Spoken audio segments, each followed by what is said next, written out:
કેશોદમાં રામનવમીની શોભાયાત્રાના આયોજન સબબ એક જનરલ મીટિંગનું આયોજન કરવામાં આવેલ હતું. કેશોદના વિશ્વ હિન્દુ પરિષદ તેમજ બજરંગ દળ તેમજ કેશોદના તમામ NGO અને સમાજના મુખ્ય અગ્રણીઓની એક જનરલ મીટિંગનું આયોજન કરવામાં આવેલ હતું, જેમાં કેશોદના અગ્રણીઓ હાજર રહેલ હતા.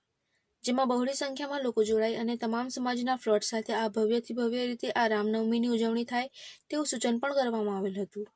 કે અયોધ્યામાં રામ મંદિરનું નિર્માણ થઈ રહ્યું છે, જે હેતુસર આગામી શોભાયાત્રાની કમિટીઓ બનાવી તમામને અલગ અલગ કામગીરીઓ સોંપવામાં આવી હતી, જેમાં જુદી જુદી જગ્યા પર પાણીના સ્ટોલ, શરબતના સ્ટોલ કરવા બાબતે જુદી જુદી કમિટીઓની પણ રચના કરવામાં આવેલ હતી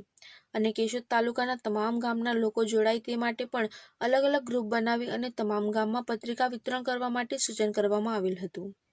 અને તમામ ગામના રામ મંદિરના સંતો